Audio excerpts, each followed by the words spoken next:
Hi friends, welcome back to my channel. ഇന്ന് നമുക്കൊരു breakfast recipe തയ്യാറാക്കാം.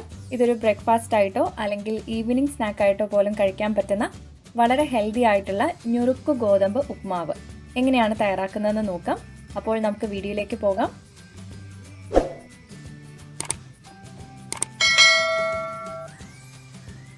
ഉപ്മാവ് തയ്യാറാക്കാം. അതിനായിട്ട് ഞാനിവിടെ 2 കപ്പ് ഞുറുക്കു ഗോതമ്പ് എടുത്തിട്ടുണ്ട്. ഇനി നമുക്കിത് നന്നായിട്ടൊന്ന് വാഷ് ചെയ്തിട്ട് ഇതിലെ വെള്ളം തോരാനായിട്ട് ഒരു അരിപ്പയിൽ മാറ്റി വയ്ക്കാം.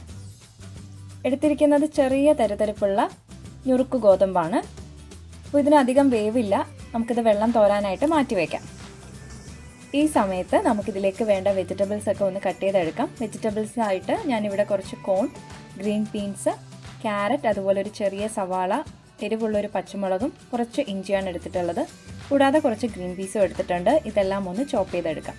ഇപ്പോൾ വെജിറ്റബിൾസ് വേണ്ടാന്നുണ്ടെങ്കിൽ നമുക്ക് 1 കപ്പ് തേങ്ങ ചിരകിയത് ചേർത്തിട്ടും ഈ ഒരു ഉപ്മാവ് തയ്യാറാക്കിയെടുക്കാം. ഇനി നമുക്ക് ഉപ്മാവ് തയ്യാറാക്കാം. അതിനായിട്ടൊരു പ്രഷർ കുക്കറിലേക്ക് 2 ടേബിൾ സ്പൂൺ ഓയിൽ ചേർക്കാം. ഓയിൽ ചൂടാകുമ്പോൾ ഇതിലേക്ക് 1/2 ടീസ്പൂൺ കടുക് ചേർക്കാം. കടുകൊന്ന് പൊട്ടിത്തുടങ്ങുമ്പോഴേക്കും ഇതിലേക്ക് 2 വറ്റൽ മുളകും അതുപോലെ പച്ചമുളക് ചോപ്പ് ചെയ്തതും ഇഞ്ചി ചോപ്പ് ചെയ്തതും ചേർത്തിട്ടൊന്ന് റോസ്റ്റ് ചെയ്തെടുക്കാം. ഈ ഒരു ഉപ്മാവിലേക്ക് കൂടുതൽ ടേസ്റ്റ് കിട്ടുന്നതിനായിട്ട് കുറച്ച് പീനട്ട് കൂടി ചേർക്കാം. പീനട്ടിന് പകരം കാഷ്നട്ട് വേണമെങ്കിലും ചേർക്കാം. പക്ഷേ കാഷ്നട്ടിനേക്കാളും പീനട്ട് ചേർക്കുമ്പോഴാണ് ഈ ഒരു ഉപ്മാവിന് കൂടുതൽ ടേസ്റ്റ് കിട്ടുന്നത്. എല്ലാം ഒരു ഗോൾഡൻ കളർ ആവുന്ന വരെ ഫ്രൈ ചെയ്തെടുക്കാം. ഇപ്പോൾ എല്ലാം ഒരു ഗോൾഡൻ കളർ ആയിട്ടുണ്ട്. ഇനി നമുക്കിതിലേക്ക് ചോപ്പ് ചെയ്തിട്ടുള്ള സവാള ചേർക്കാം. സവാള ഒത്തിരി ഗോൾഡൻ ബ്രൗൺ ആയിട്ട് വഴറ്റേണ്ട ആവശ്യമില്ല. ജസ്റ്റ് ഒന്ന് വാടി വന്നാൽ മതിയാവും. എല്ലാം വഴറ്റിയെടുത്തിട്ടുണ്ട്. ഇനി ഇതിലേക്ക് 1-2 തണ്ട് കറിവേപ്പില കൂടി ചേർക്കാം.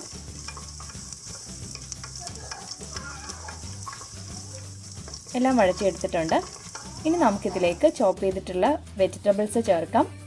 പാകത്തിനുള്ള ഉപ്പ് ചേർക്കാം. ഈ ഒരു സമയത്ത് ഞാൻ ഇതിലേക്ക് വേണ്ട പാകത്തിനുള്ള ഉപ്പ് കൂടി ചേർക്കുന്നുണ്ട്.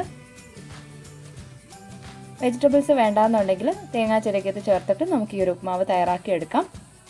ഇനി വെജിറ്റബിൾസ് കൂടി നന്നായിട്ട് മിക്സ് ചെയ്തെടുക്കാം.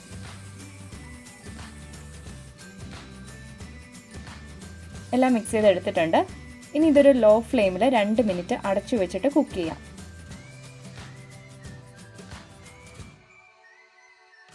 ഏകദേശം 2 മിനിറ്റ് കഴിഞ്ഞിട്ടുണ്ട്. വെജിറ്റബിൾസ് എല്ലാം ഒരു ഹാഫ് കുക്ക് ആയിട്ടുണ്ട്. ഇത്ര മതി. ഇനി നമുക്കിതിലേക്ക് 1/4 കപ്പ് ഗ്രീൻ പീസ് ചേർക്കാം. ഗ്രീൻ പീസിന് അധികം വേവില്ല, അതുകൊണ്ടാണ് ഈ ഒരു സമയത്ത് ചേർക്കുന്നത്. ഇതിനോടൊപ്പം വെള്ളം തോരാൻ വെച്ചിരിക്കുന്ന ഞുറുക്ക് ഗോതമ്പ് കൂടി ചേർത്തിട്ട് 1 മിനിറ്റ് ഒന്ന് ഫ്രൈ ചെയ്തെടുക്കാം. ലോ ഫ്ലെയിമിൽ 1 മിനിറ്റ് ഇതുപോലെ ഒന്ന് ഫ്രൈ ചെയ്തെടുക്കാം. ഇങ്ങനെ ചെയ്യുന്നത് ഈ ഒരു ഞുറുക്ക് ഗോതമ്പിൽ തമ്മിൽ ഒട്ടിപ്പിടിക്കാതെ നല്ല ഫ്ലഫി ആയിട്ട് കിട്ടുന്നതിനായിട്ട് ഇതുപോലെ ഒന്ന് റോസ്റ്റ് ചെയ്തെടുക്കാം. ഇപ്പോൾ എല്ലാം മിക്സ് ചെയ്തെടുത്തിട്ടുണ്ട്.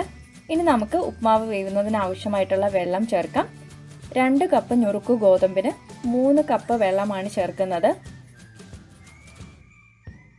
ഓൾറെഡി നമ്മൾ ഉപ്പ് ചേർത്തിട്ടുണ്ട്, അതുകൊണ്ട് ഇതെല്ലാം നന്നായിട്ട് മിക്സ് ചെയ്തെടുക്കാം. ഉപ്പ് കുറവാണെന്നുണ്ടെങ്കിൽ ഈ സമയത്ത് പാകത്തിനുള്ള ഉപ്പ് ചേർക്കാം. ഇപ്പോൾ ചെറുതായിട്ട് തിള വന്നിട്ടുണ്ട്. ഇനി നമുക്ക് പ്രഷർ കുക്കർ അടച്ച് ഇതിൻ്റെ വിസിൽ വെച്ച് കൊടുത്തതിന് ശേഷം ഒരു മീഡിയം ഹൈ ഫ്ലെയിമിൽ 1 വിസിലിൽ വേവിച്ചെടുക്കാം. ഈ ഞുറുക്ക് ഗോതമ്പിന് അധികം വേവില്ല.